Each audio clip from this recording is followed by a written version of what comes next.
Hey everybody, we're live on Facebook. We're about to go on radio. Hang on one second.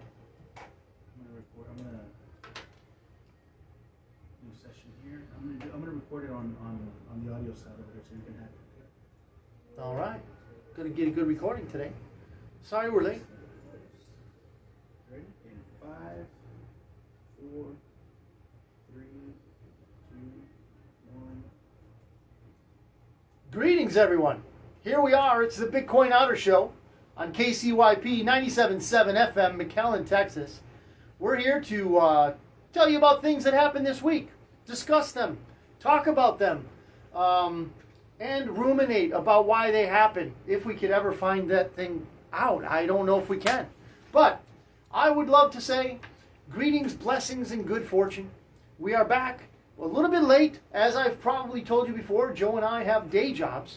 So sometimes things intervene to make things a little more difficult, but we're not going to give up. Thank you very much for being with us today.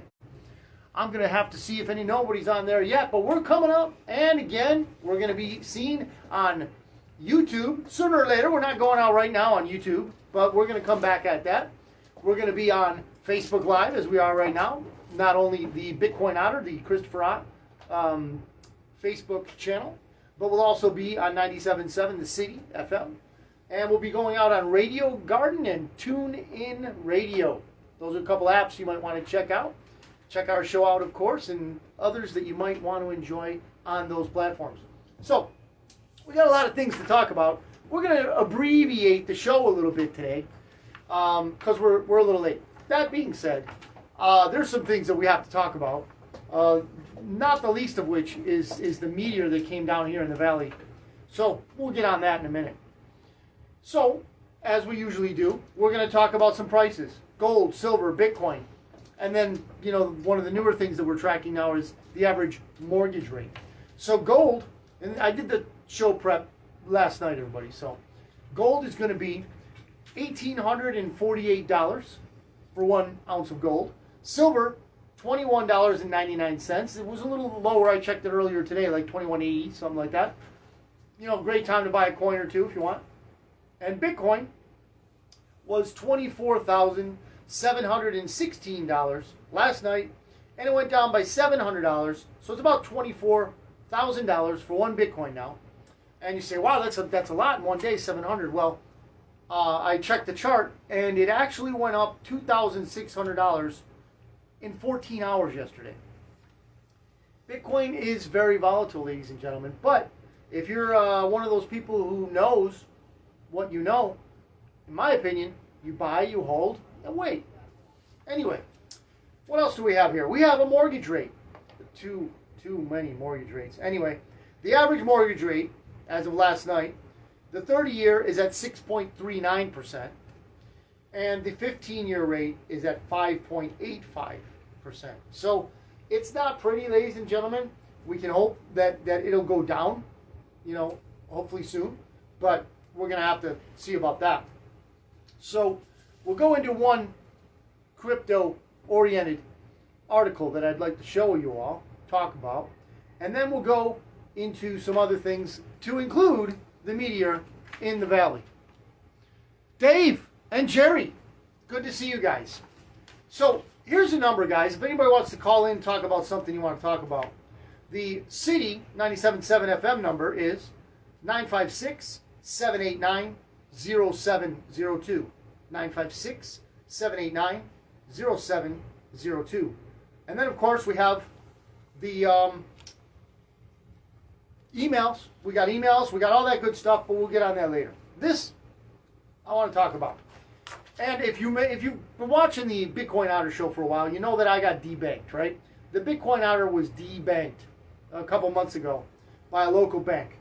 Now, what's going on is the Federal Reserve, through their proxies, let's call them henchmen, have been delivering messages to banks, trying to scare them off, and successfully so, to scare them off from crypto businesses. Now, as anyone, even, your local banker would know, the Bitcoin Otter is probably engaged in Bitcoin. Right, we are. But when I'm with a bank, the clients that pay me to teach them how it is they want to safely and securely buy Bitcoin, they're not going to pay me. They might pretty soon. I think I'm going to have to change it. But if I have a bank account with fiat dollars, it's all going to be done in fiat dollars. So the issue is not that it's a high risk environment, a high risk endeavor. The issue is they want to block out, marginalize, and basically get rid of crypto. But they can't. That's the good answer. So this is out of Bloomberg, the usual suspects, right? Bloomberg is owned by the usual suspects. So the headline is, U.S. crackdown seeks to push crypto back to the fringes of finance. Oh, they wish they could. They wish they could. But what they're doing is they're tickling the monster, guys. They're tickling the monster, and they're going to pay. Anyway, it goes on. The regulators are effectively building a wall between crypto trading and the banking and the securities markets. Listen to this, guys. Listen to this guy. This guy's name's Todd Baker. And I got a lot of words for him. Not many of them are nice, so I'll just keep my mouth shut. Anyway, this guy says that the regulators are building a wall between crypto and regular finance, right? Why? Why would you say that? Todd Baker says that this is to prevent the types of systemic vulnerabilities that led to the 2008 financial crisis. You know, I'm sorry, I'm gonna use the word knucklehead. I was not gonna do it, but I gotta do it. Where was crypto in 2008? It wasn't around. So how did the 2008, how did it happen? Because the criminals in the banking industry were loaning out sometimes up to $70 for every one they had in the bank. Fractional lending. They're criminals, ladies and gentlemen. When you're doing that, you are undermining the whole economic system. But he's going to blame crypto on that? Yeah, sure. You got that idiot, right, with FTX. That guy is a real jughead. Anyway, he's ripping people off. Yes, people put crypto in. That's money. Yes, that happened. But what else was happening? They were sending money and crypto to Ukraine. And where was that money going after that? It certainly wasn't to feed any Ukrainians, because they don't care about Ukrainians. Where was it going? To Democrats and Republicans here in the United States. Because it was a big Ponzi scheme. That wasn't about crypto. That was about criminals. Can criminals use crypto? Of course. Couldn't criminals use the US dollar? Every day. So here it goes on. Banks are getting the message that they should back away from many crypto endeavors. 3 top financial regulators. Do you like my my news voice, Joe? I'm trying to be one of those guys. No, I'm not. I don't want to be one of those guys. But you know, we're gonna. This is sarcasm. Okay, just yeah. Anyway, 3 top financial regulators kicked off the new year with a joint warning about banks' crypto activities. The Federal Reserve, the Office of Comptroller of the Currency, and the Federal Deposit Insurance Corp. Let me just say something about the Federal Deposit Insurance Corporation real quick. FDIC. Ooh, you see those signs at all the banks that you go to. Oh, makes you feel nice and warm, fuzzy even. Yeah, because, oh, my money's secured. My money's insured. Yeah. What do you think's going to happen on a bank run? Do you think you're $10, $20, $30,000 if you're fortunate enough to have that much money in the bank? Most of us aren't. But if you have that much money in the bank, do you think they're going to get to you? Do you think that insurance money is going to reach it to you? Do you really think that? Do you really think that if the banks go under, your money is safe? Of course not. In my opinion, you might want to argue with me. That's why you call 956-789-0702. Argue with me. I'll listen to you. I might not agree, but I'll listen. My point is this. There are so many people in the banking industry that got to get paid off before it actually gets to the end client that we're not going to see a cent. I'm beginning to think, and I'm almost positive now, that the banking industry is just like the crypto endeavor, as they say. Meaning, if the money is not in your custody, it's not yours. Look at what happened to the truckers in Canada. They were debanked. Their accounts were frozen. Why? Well, they were not politically correct. They went against the regime. The regime called up the banks. The banks shut down Granny, who gave a little bit of money on PayPal or whatever to the freedom truckers. And they don't like that. They don't like it at all. So they froze the banks. Grandma couldn't pay her electric bill. Grandma froze. But they like that. It's exactly what they want in Ukraine, too. And Germany. Okay. Before we go into this, we'll go into this thing, and I don't know a lot about it. I don't know, Joe, have they found that meteor yet? No. They haven't found the meteor yet, right? No, right. So, I don't know. There's a lot of memes, though. It's making a lot of memes. You know, if you're watching from anywhere other than South Texas, then you got to know that if something lands on the ground and, you know, if it's not alive or whatever, we're going to probably put it on a barbecue. And a lot of these memes are us, you know, we South Texans grilling one of those ETs, if you will. They don't seem like they would have a lot of meat, though, Joe. They don't really see that. Yeah, they seem kind of thin. I mean, the textbook grays. I don't know. I don't know, but they'd probably get tried. They would at least be hors d'oeuvres, something like that. Okay, here's a couple more. And again, you want to call us up, 956-789-0702. Tell us about some of the stuff that you've heard about the meteor or whatever. Hey, we got Mentor. Good to see you, brother. David and Renee. Glad to see you all. Good to see you. So, what do we got? Okay, this is out of the Gateway Pundit, and I know we're a little bit short on time. So, the state of New California sends delegates to Washington, D.C. Yes, they're finding headway. New California, right? Look at the Gateway Pundit. You'll see it. It's got California, and it's almost all red except for a few ugly spots. And those ugly spots will be the California that is right now. There's, I think, 26 electoral votes that will go to the New California, which are actually the real people that work for a living, and they don't spread fecal matter on sidewalks. Or do they allow it? So, here's something that I want to raise attention to. The East Palestine chemical fire. They thought it was a good idea to burn this chemical, vinyl chloride or something like that. It's nasty. I've been seeing videos on it. I'm sure you may or may not have. If you watch TV, you're not going to see it. Almost definitely not going to see it, because that's just how they are. It's sick what they're doing. But, you know, people, thank God they're not dying yet. It's they're calling it a mini Chernobyl, so they Chernobyl Ohio. And I can empathize with these people, because you know, their chickens are dying. I guess fish in the creeks and frogs in the creeks are dying, but it's safe, you know. And here's the thing.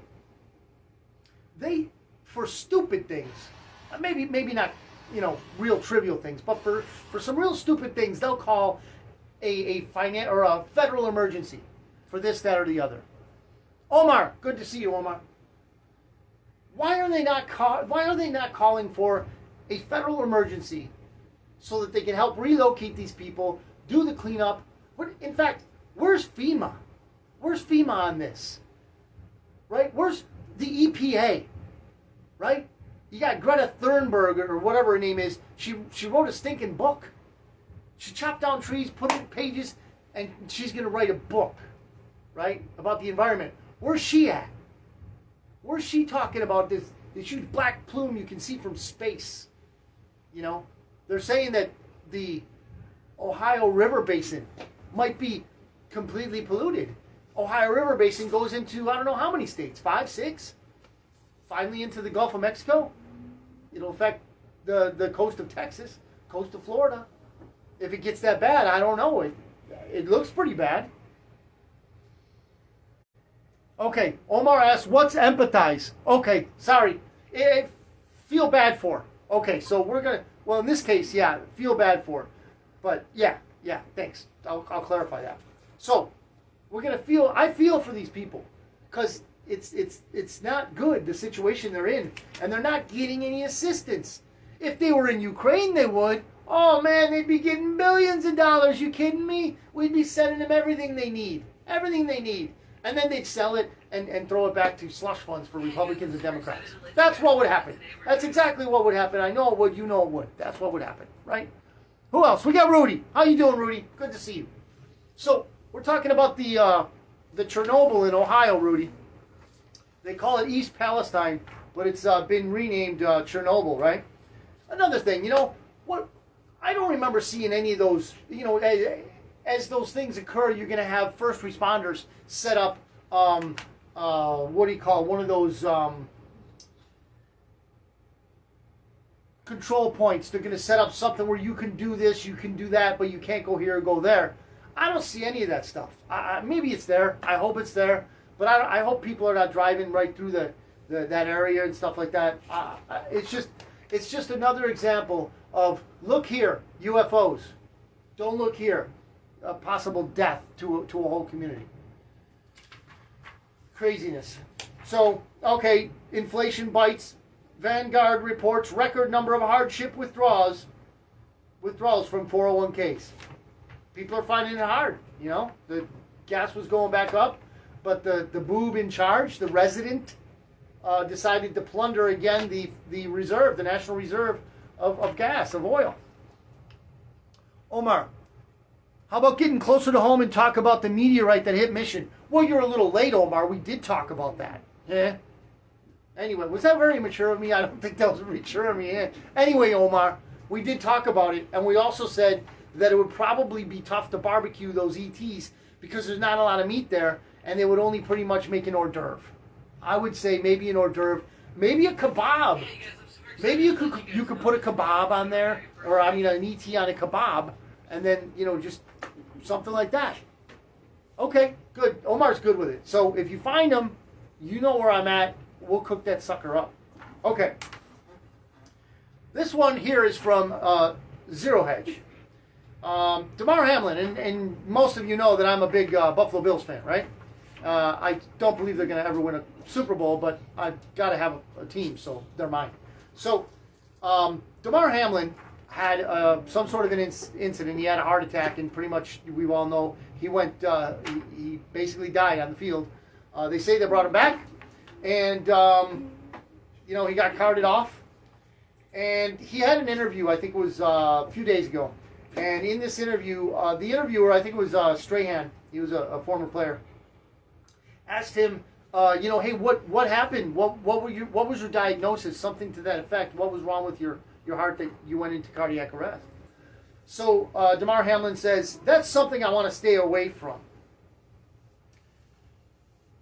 Why would he want to stay away from that? Why would he want to stay away from what happened to his heart? Why would he not want to explain to us what happened?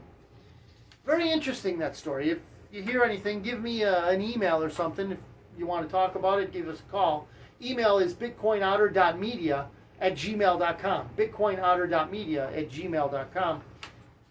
It's just, that's a crazy story.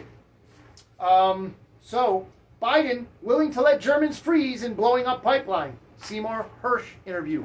This is something we got to talk about, everybody. If you haven't heard about this, it's crazy. There's actually a living journalist in the United States still. I know it's crazy, hard to believe, but there is a journalist. His name is Seymour Hersh. James, good to see you. So this journalist, Mr. Seymour Hersh, okay, he apparently he was even in. He's an older guy. He was in on reporting on Watergate. So this guy's been around a while and he knows his stuff. Nobel Prize, whatever that when it used to be worth something, I imagine. So if you haven't heard of this, and I hope you have, if you watch a lot of TV, you probably haven't. But Mr. Seymour Hersh basically has all the goods on what happened to the Nord Stream 2 pipeline that goes from Russia to Germany and serves a lot of those Baltic states. The Baltic Sea is there. So the irony of it all is this. The United States and NATO nations were in the area of the Nord Stream 2 pipeline. They were basically having an exercise of military exercise based on how they could move quickly to defend any of their allies in the NATO alliance, right? So this exercise, I can't remember the name, was done at a certain point in time, and the U.S. Navy was out there. So Seymour Hersh has all of this stuff. Look up his. It's on Substack.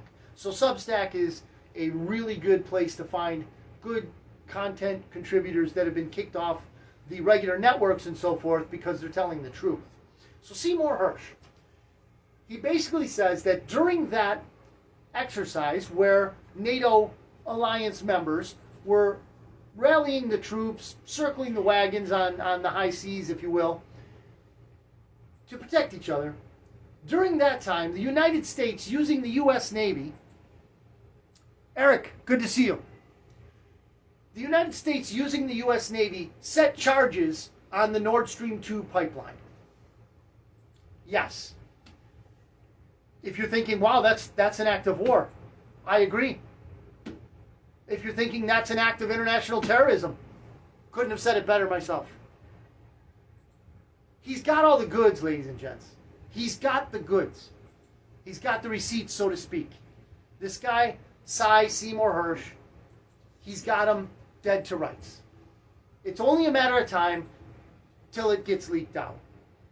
It's leaked out now, but it's only a matter of time till the usual suspects have to admit, okay, that the stinking regime of this country blew up the Nord Stream 2 so that Germans would freeze.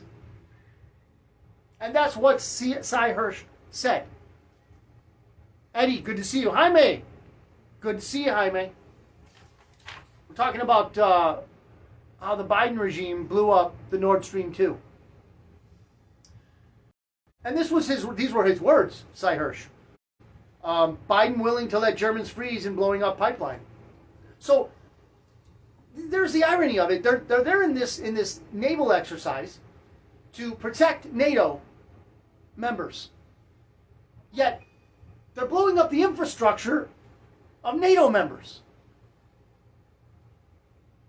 Interesting. Another issue is they use the U.S. Navy. Why would they use the U.S. Navy? Very good question. They used the U.S. Navy because in doing so, they did not need any congressional oversight. Had they used the special operation groups, it would have required them to notify Congress that they were going to blow up a friend's pipeline. And they didn't want to do that because apparently there are actually some sane people in Congress that they didn't want to let know. So they used the Navy exclusively, which is DOD. Apparently it didn't require any congressional oversight. However, it was indeed an act of war. So it most definitely should have gone through Congress. But they knew what would happen. But it's done. So now we have people in Germany, who knows how many may have died, right? I mean, they're having trouble heating their homes and all that, because of America. Not you and me, everybody, but the people who took over this country in 2020. That group of criminals, oh, they're doing what crims do. They're doing it all over the world. They're international. All over the world. So, he explained that in reality the Ukraine conflict was not going well for the West, and that it's important to remember that Nord Stream 2 was put on hold by Germany itself, not international sanctions. And the U.S. was afraid Germany would lift sanctions because of a cold winter. So, the warmongers in the U.S. government that want war with Russia, and they got it. Through Ukraine, of course, but they got it. These warmongers were afraid that the German people were going to back off of the sanctions on Russia because they were freezing to death, and that they would give in and turn on the pipeline again on their end. So they took care of it, which, if you remember, was something that Joe Biden said would happen, and the warmonger Victoria Nuland said it would happen. Okay? So these neocons, and you might think Joe is a communist, and he might be, but I'll tell you what, he really does fit the profile for a neocon. And Victoria Nuland. So they both said basically that it was going to get taken care of, in so many words, prior to it ever happening. And it sure did. They blew that thing up. Now, if you go into the Cy Hirsch Substack, or you go into some of these, this again is on Zero Hedge. So the headline is Biden willing to let Germans freeze in blowing up pipeline. So if you want to look there, go ahead. You'll find out that, yeah, the great US of A, under the evil regime of that guy, basically blew up the infrastructure of an ally. So who else wants to be our friend? Who else would want to be our friend? I don't know. All right. I am going to have to sign off, guys. It's getting past the 6 o'clock hour. We started a little late. As I was saying, Joe and I have day jobs. And we got a little bit late today. But I'll tell you what, I really want to appreciate all of you that came. And some of you even interacted, and that was cool. Omar, yeah, we're going to try and barbecue those ETs in Mission. We'll give it a shot. If anybody can find them. They're probably already queued up. Anyway, those are some upsetting things. So, as you all know, I like to end the show with optimism, with a good word. And the good word today, we'll just use that word, that very word, optimism. I am optimistic, and I have many reasons, more than we could go into in the short time allotted. Omar gives us a thumbs up. Yeah, so the optimism is this. I do believe that there is some point, some critical mass at which the sleeping giant will awaken. Okay, sleeping giant is the reference to the term that one of the Japanese military men gave, referring to the United States. And if they were to bring the United States into the war using some sort of aggression, it would be like waking a sleeping giant. Well, the sleeping giant I'm referring to is the American people. The American people need to wake up. The American people, unfortunately, myself included, we tend to get lackadaisical, comfortable, and just, shut down our antenna, so to speak. But when we have things going on, like this railroad disaster in East Palestine, Ohio, where the whole community, and then depending on how bad this nasty stuff has, permeated the waterways, and how far it's going to go down the whole, they're saying that it might even be the Ohio River Basin, which is huge. So we're not hearing much about this because they're trying to hide it. They're losing control. Again, optimism. I'm being optimistic here because I do believe this is the case. The mainstream media is losing control. The internet was designed for control, but they've lost it because there's enough of us that are just getting the word out, so to speak. I'm doing it right here. I'm doing my best. So, what I do believe is going to happen is that once the wheels come off of the globalist cart, so to speak, the World Economic Forum and their Great Reset falls apart due to the work of average people like you and I, and I think some white hats in the military, the U.S. military. When that happens, and I do believe it will happen, when that happens, we're going to have a great opportunity, everybody, those of us that are awake. We are going to be able to tell the people that have been sleeping for, who knows how many years, generations perhaps in some cases, what happened, how it happened, and how we can get back on our feet.